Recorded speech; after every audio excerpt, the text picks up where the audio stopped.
I'm Jack Perkins. We humans, so much of the time, are so limited. We stand 5 or 6 feet tall, so it is mostly just from that elevation that we perceive the world around us.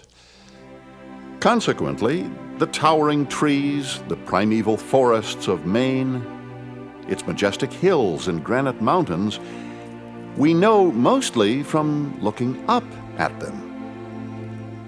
Sometimes, while looking up, we see an eagle and envy. How magical would it be, we think, to soar like that, for a change to look down upon this beautiful land. So we try. We drive up Mount Batty or Cadillac. We hike to the top of Katahdin or Bigelow or the South Bubble. And from vantage points like these, we gaze down, relishing for a moment the novelty. But we are still not the eagle. We are fixed on our peak. We cannot soar. Well, for the next few moments together, we shall soar. With cameras clamped to the belly of a helicopter, with a pilot both adroit and courageous, we will have our eagle's wings. Believe me, if you love Maine, looking up at it from below, wait till you see it looking down from on high.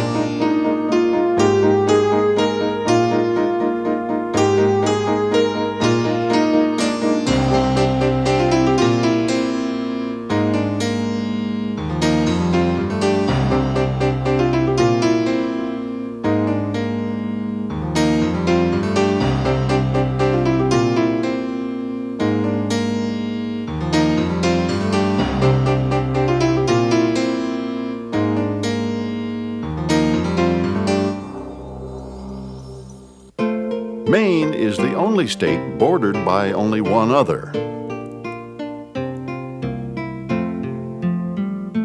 We're flying over New Hampshire, looking into Maine from the west.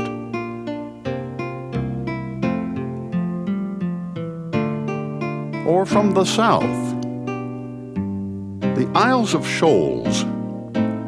This one belongs to New Hampshire. The one next belongs to Maine, and the line has oft been disputed.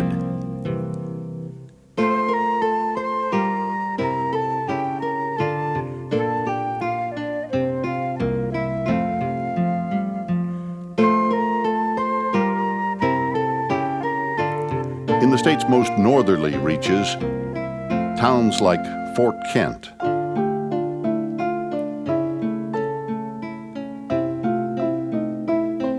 Madawaska nudge hard into neighboring Canada, only the St. John River describing the boundary between.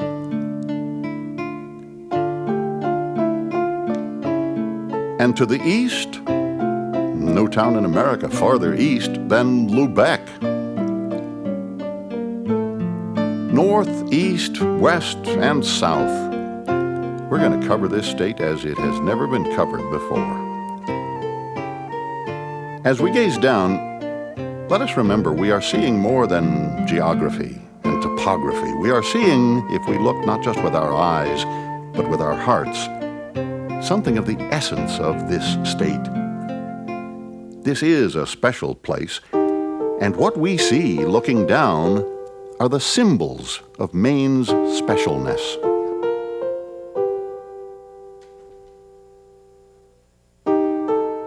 And what better symbol? No state in the Union is more heavily forested than Maine. From up here, it's not hard to believe the statistic. 90% of our lands are covered with woods.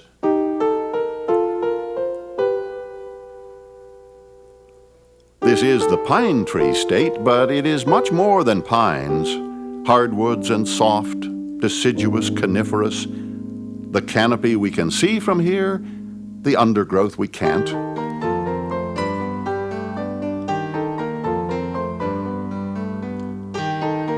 It was the tall, straight pines good for ship masts that first attracted tree hunters to this place. But today, loggers don't seek ship masts, aren't looking as much for lumber as for pulp and paper. Those are the products for which the Maine woods today are mostly harvested.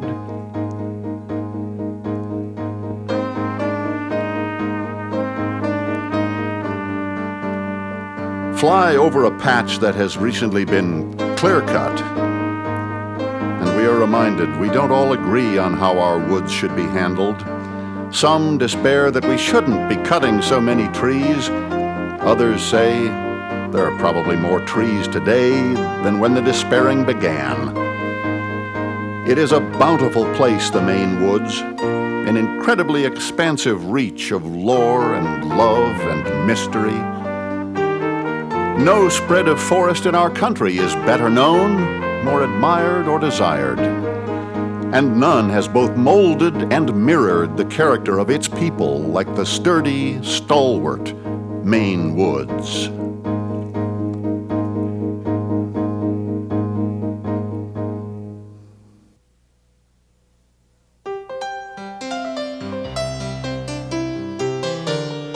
Now, if 90% of Maine's land is wooded, one can quickly figure that doesn't leave much room for cities.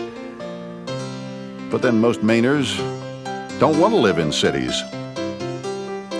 Most Mainers prefer the life of the small town.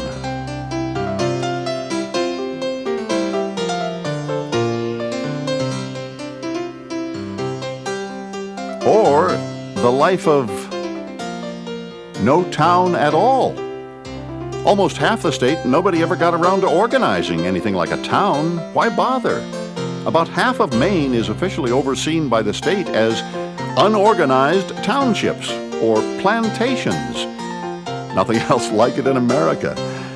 Another symbol of the specialness of this state and its people.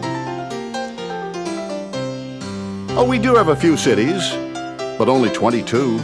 The largest, of course, is Portland, with South Portland and Westbrook, its neighbors, about 100,000 people.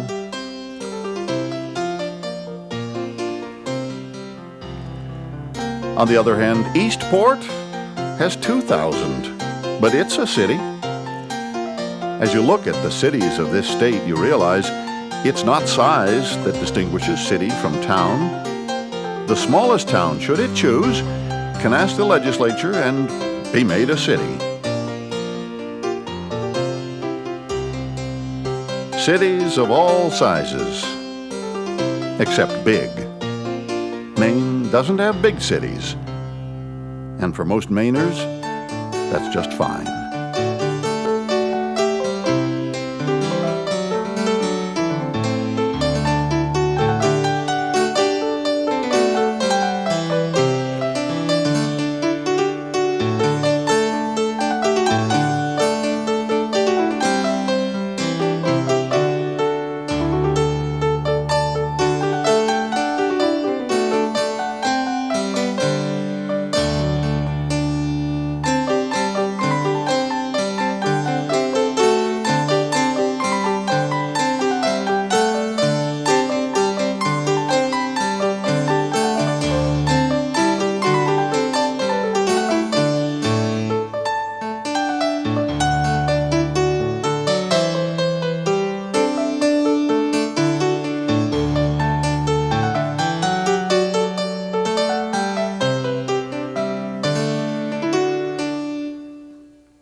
Looking down on our cities and towns reminds us of one shaping truth of our lives.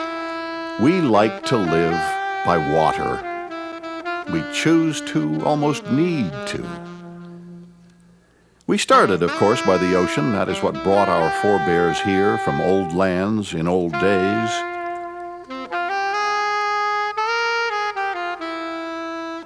And still today, our ocean frontage intrigues us. Travel writers call it the rock-bound coast. Scientists refer to it as a battered coast, a drowned coast. Well, whatever it's called, the statistic that leaves some people stunned, if not incredulous, is that this meandering coast of Maine is 3,500 miles long. Half the tidal line of the U.S. East Coast is right here. How, some wonder, can that be? Well, these meanders are for them.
Inescapable as you fly this coast, the myriad of islands. Nowhere in America more than here. How many? Well, how do you count? At low tide, these two islands are one.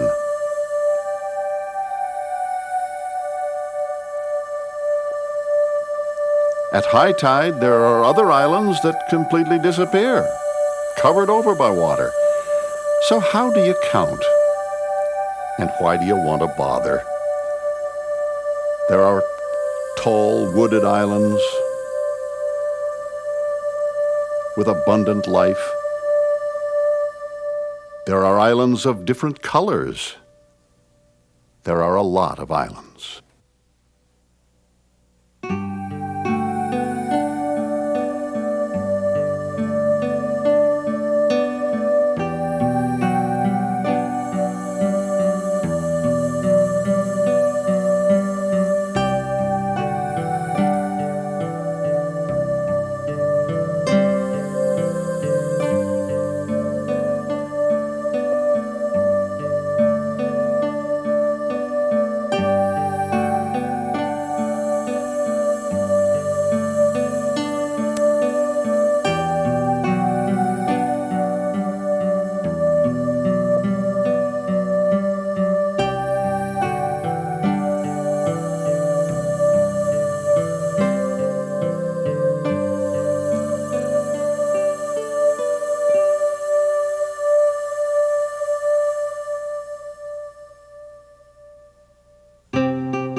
Thousands of islands scattered across the waters, said an early observer, like jewels strewn by the gods. This island is named Jewel. As legend has it, this is where Captain Kidd stashed his pirates' loot.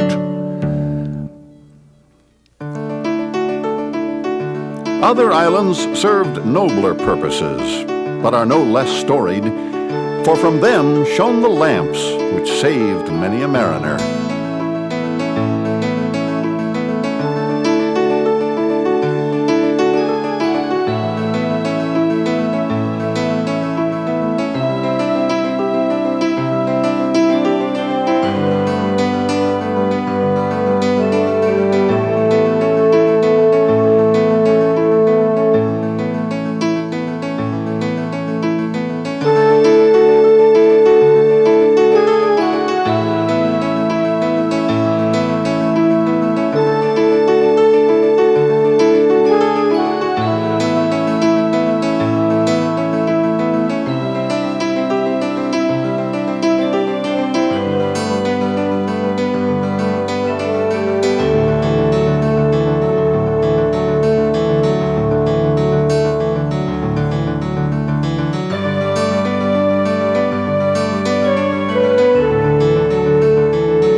islands were meant to protect in other ways, from wars which mercifully never reached them.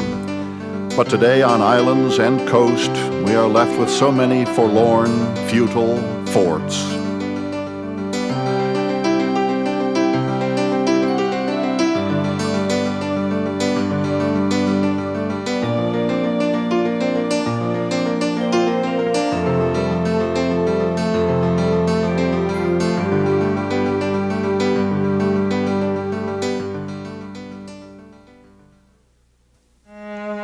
We said earlier that 90% of Maine's land is forested. Well, we should be more precise. That's 90% of Maine's dry land.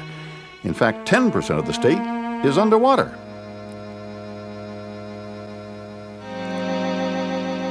First, there are the rivers that carried our forebears inland, which hauled their freight, on which they built their mills. Yes, that song apparently was inspired by an old mill stream in Maine. There are 38,000 miles of rivers and streams in Maine.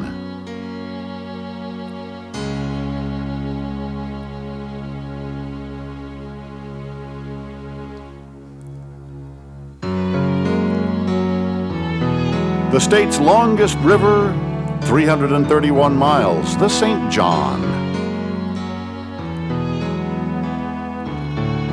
Not far behind in length, the great Penobscot.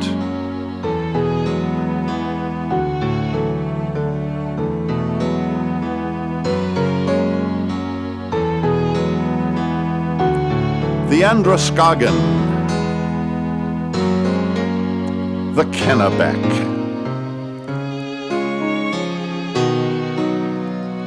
sometimes these great rivers run broad and smooth. Sometimes, so eager to be where they're going, they rush and tumble, frolic and fall.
Seem all this energy shouldn't be wasted.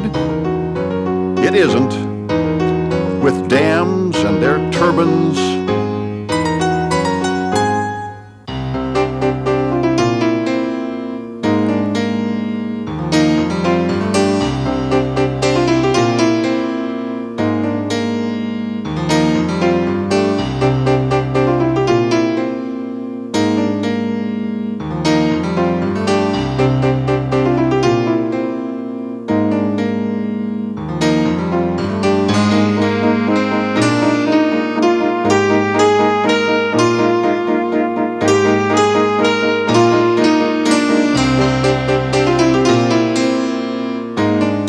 harness our rivers and streams. and gather our homes at their banks. Hard to think of many towns in Maine that aren't along ocean, or rivers, or streams, or lakes. Let us not forget the lakes and ponds of Maine. More than 2,500 of them.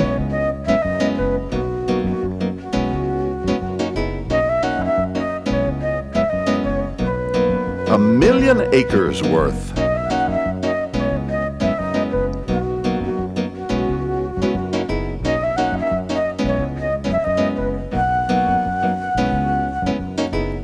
Some we drink.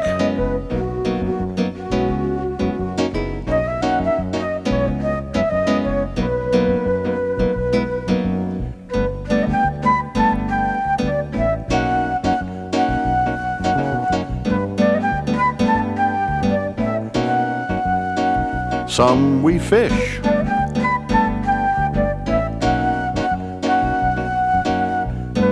Many we sail, row, paddle, swim. Estimable bodies of water with wonderful names like Sebago,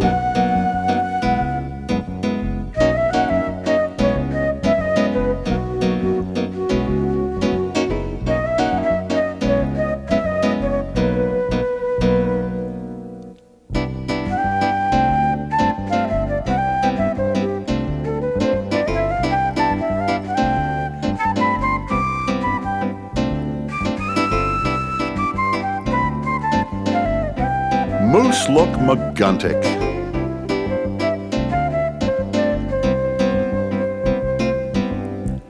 Richardson is actually 3 lakes which used to be called Wellokennebacook, Aldabendabagog, and Molachunkamunk. Who says Indian languages weren't fun?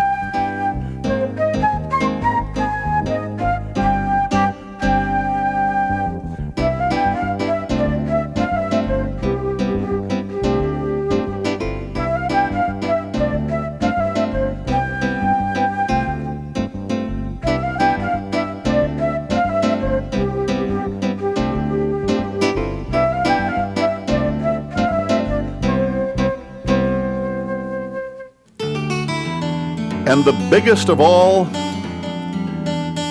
the magnificent Moosehead, with all its islands, with Mount Kineo and the classic old resort, a lake 40 miles long, biggest freshwater lake contained in any state, and by far the most beautiful.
Moosehead Lake lies in Piscataquis County, the most sparsely populated part of Maine.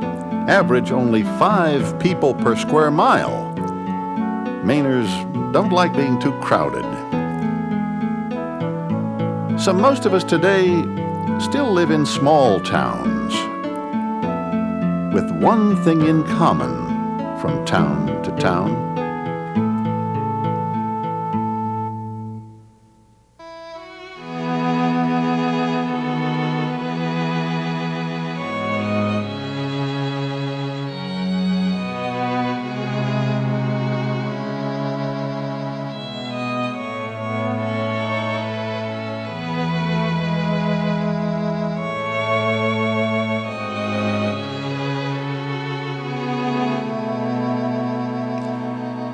Maybe because we are overhead looking down, it is more apparent.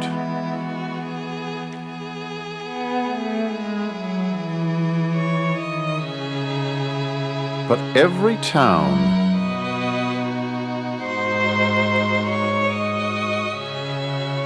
every community we see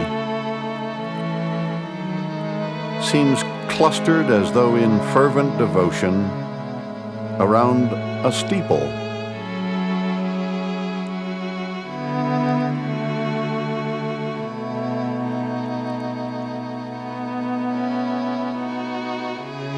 There may be a general store in town,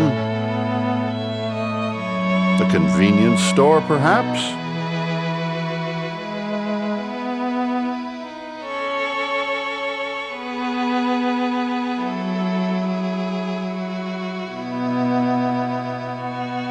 maybe even a fast food place or two, but from up here, those are not noticed. From up here, you see the steeple.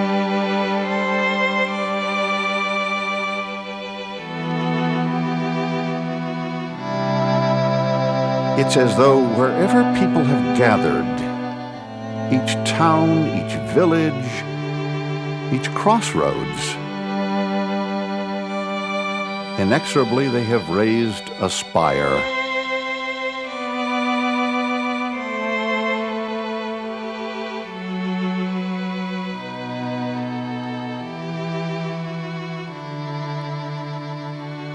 Aspire to inspire,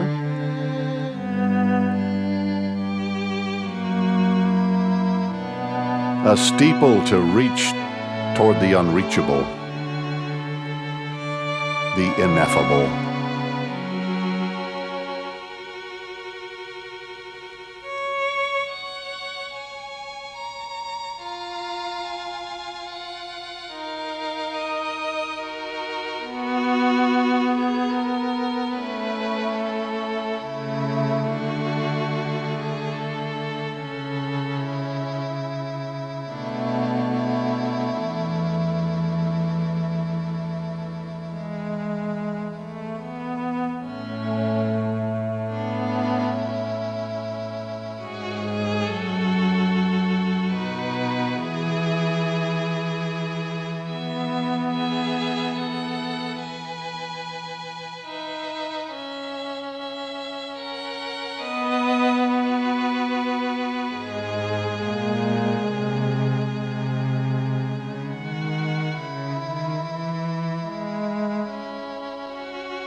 The other aspect of towns that we cannot ignore from up here, the cemetery, its ancient stones telling more of the past than most of us in the present ever take time to notice.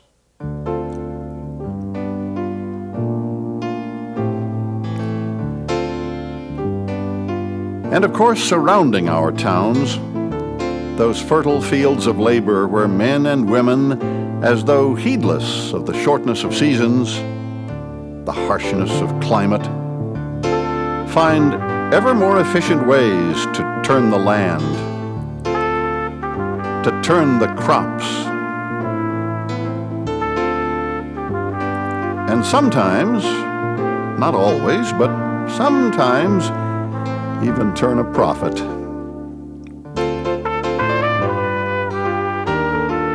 The foremost fruits of our farmers' toil: eggs and poultry, blueberries, dairy, apples,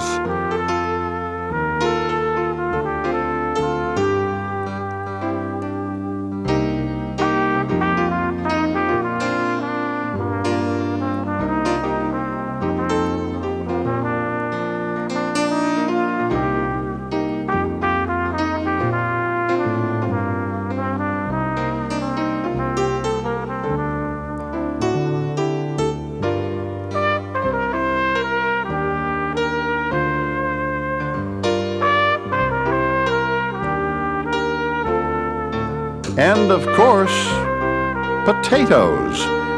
Potatoes used to rule Aroostook, the largest of Maine counties, proud to be called simply the county. Today, potatoes share that throne with broccoli, even flax, crops that yield some colorful geometry.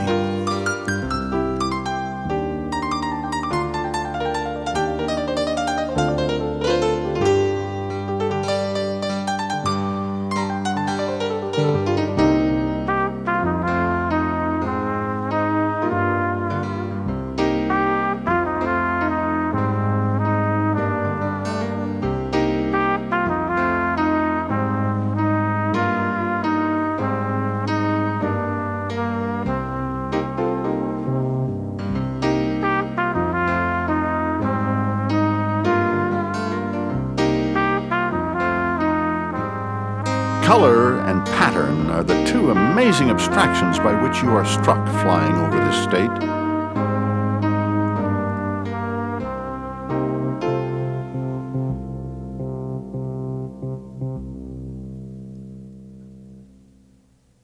Patterns made by people or nature. Colors so vivid they almost overload the senses.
All of this beauty, it's hard to pick the ultimate symbols of this state's specialness.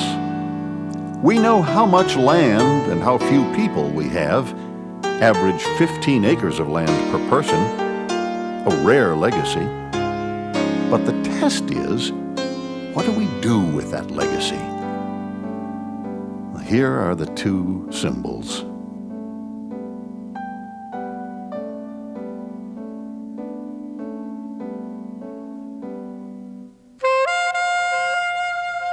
The first is on Mount Desert Island. Here are unique lands, formed by fire, sculpted by ice, garbed in green, refreshed by water. A singular paradise. But years ago, it became apparent that these unique lands would inevitably be swallowed by growth, progress, development. And it was then that far-seeing and generous people acted to forestall that. They purchased these lands, and then in turn they donated these lands to the people of this nation. Acadia National Park, forever preserved.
The second symbol is up in the far reaches of the Maine wilds, lands which another prophetic benefactor, the one-time governor of this state, Percival Baxter, bought with his own money, since government would not help.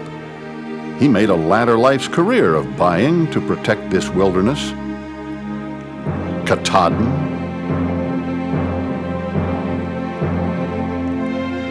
today, from the heart of Baxter State Park, the summit of that state's highest mountain and greatest symbol, it is said one can see more land and lakes than from any peak in the country.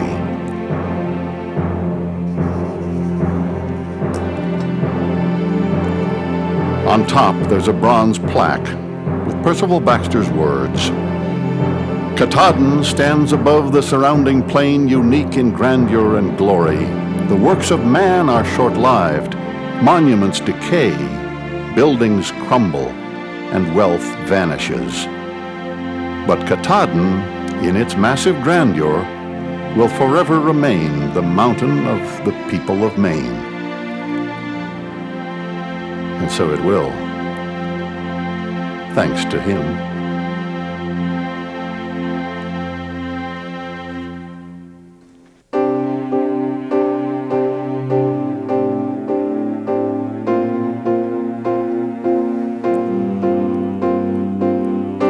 So what do the two symbols, Acadia and Katahdin, remind us about our state?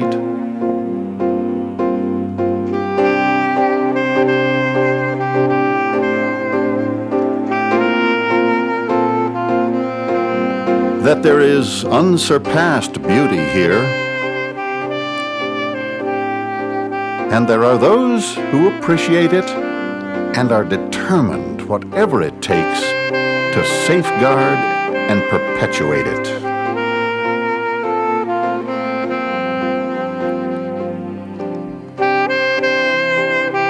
there is a special dedication for a very special place.